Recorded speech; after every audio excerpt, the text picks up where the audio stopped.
Je vais dire quelques mots qui risquent d'être un peu décalés avec les différentes interventions.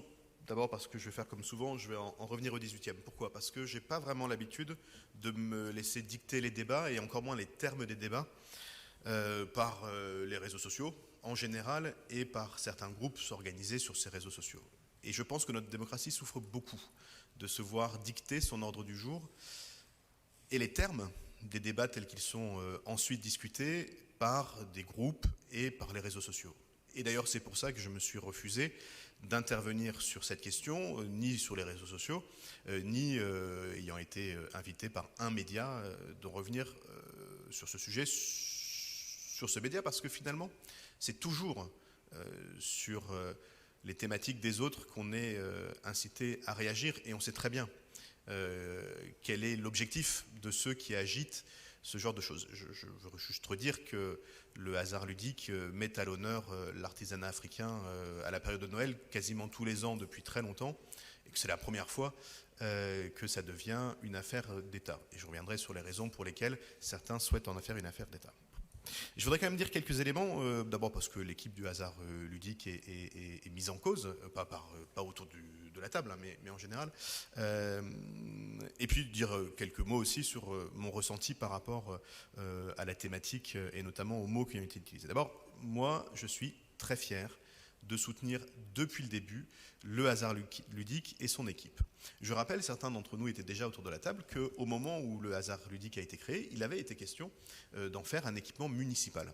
Et notamment avec les conseils de quartier, et notamment dans un travail conjoint entre moi-même et Daniel Fournier à l'époque, nous avions, et bien sûr avec l'aval absolu du maire de l'époque, Daniel Vaillant, et de Bertrand Delanoë, nous avions fait le choix de ne pas faire de la gare de Saint-Ouen un équipement public, mais de confier la gestion de la gare de Saint-Ouen à 3 jeunes entrepreneurs culturels du 18e qui sont tous les 3 des personnalités absolument formidables, très intéressantes et assez visionnaires. Et je pense qu'une des raisons de la réussite du hasard ludique, c'est aussi ce choix qui a été fait de le confier à 3 jeunes entrepreneurs du 18e, avec tout ce que ça comporte aussi de prise de risque. Et parfois, quand on fait de la gestion municipale, il faut savoir prendre ces risques.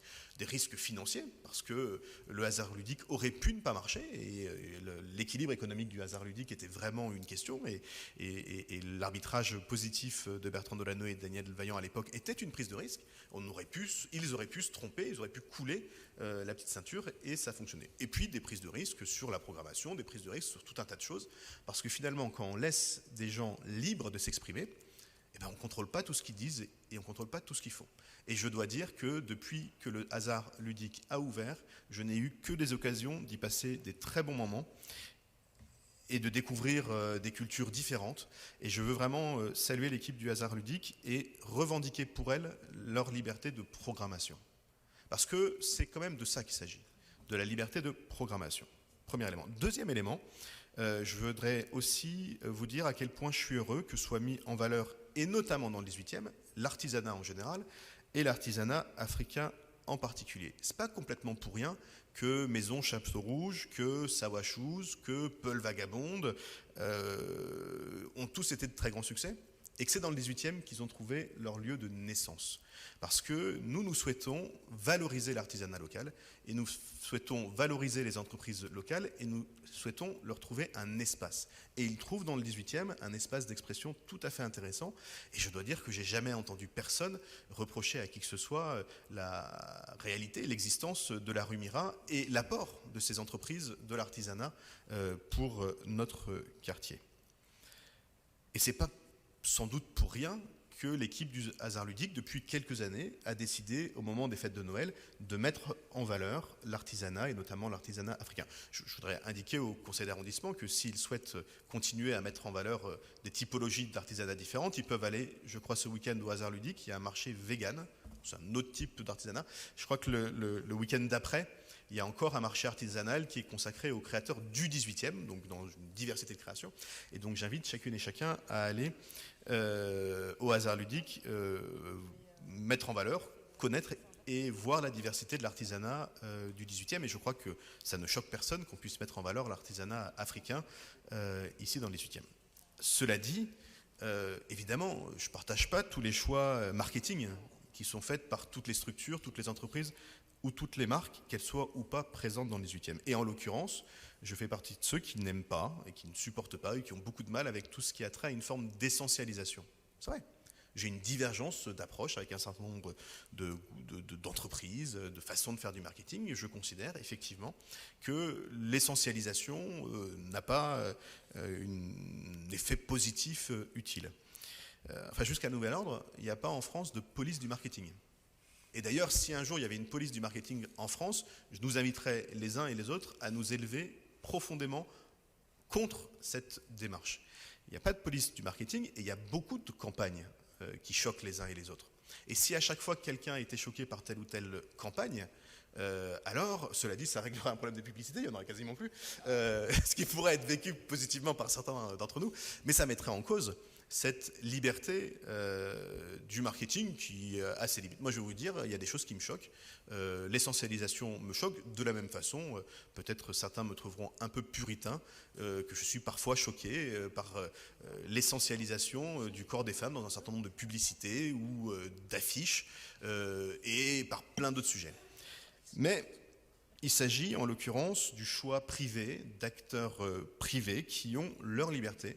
Et je crois qu'on y est tous attachés. Et je m'étonne de l'évolution d'une partie du champ politique qui, généralement, avait une approche assez libérale, notamment de l'économie, et qui, aujourd'hui, voudrait réguler ou réglementer l'ensemble des comportements des entreprises privées. Ce n'est pas mon avis, ce qui ne veut pas dire que je partage beaucoup des éléments qui sont portés par les entreprises privées, mais je crois aussi en cette nécessaire liberté.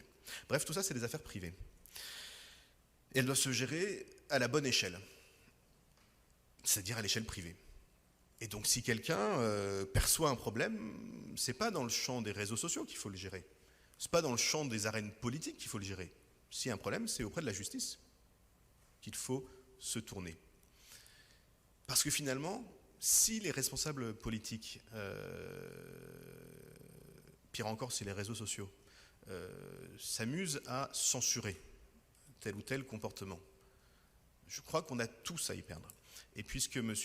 Granier invoquait la nécessité de veiller à ne pas alimenter telle ou telle structure du champ politique, je pense que la meilleure façon de le faire, c'est de refuser de gérer les débats comme ils le souhaitent, quand ils le souhaitent et à leurs conditions. Et je pense que la meilleure façon de se préserver contre ce qu'on peut percevoir, et c'est mon cas, comme des dangers, c'est de respecter un certain nombre de grandes valeurs fondamentales. Et dans ces grandes valeurs fondamentales, il y a la liberté. Il y a le respect de la sphère privée, il y a le respect de la sphère économique, et il y a bien sûr le droit pour chacun d'être heurté par tel ou tel choix de mots, par tel ou tel choix de campagne, et de se tourner, quand on est heurté, vers les instances qui, démocratiquement, sont fondées pour ce faire. Et donc, cette instance, c'est pas Twitter, et cette instance, c'est pas la politique. Cette instance, s'il doit y avoir une instance, c'est la justice, et c'est elle qui tranchera. Et au bout du bout, s'agissant de l'affaire dont on parle, j'ai pas beaucoup de doutes si jamais la justice devait être saisie sur ce qu'elle dira. En tout cas, moi, je veux redire à l'équipe du hasard ludique qu'on connaîtra tous, c'est la période, ces campagnes hargneuses d'un certain nombre de gens. Il faut fermer Twitter et se rappeler que quand on a ouvert ses portes, eh ben, il y avait du public. Et ce que je sais, c'est que ce marché, comme tous les autres marchés du hasard ludique, ils attirent beaucoup de monde.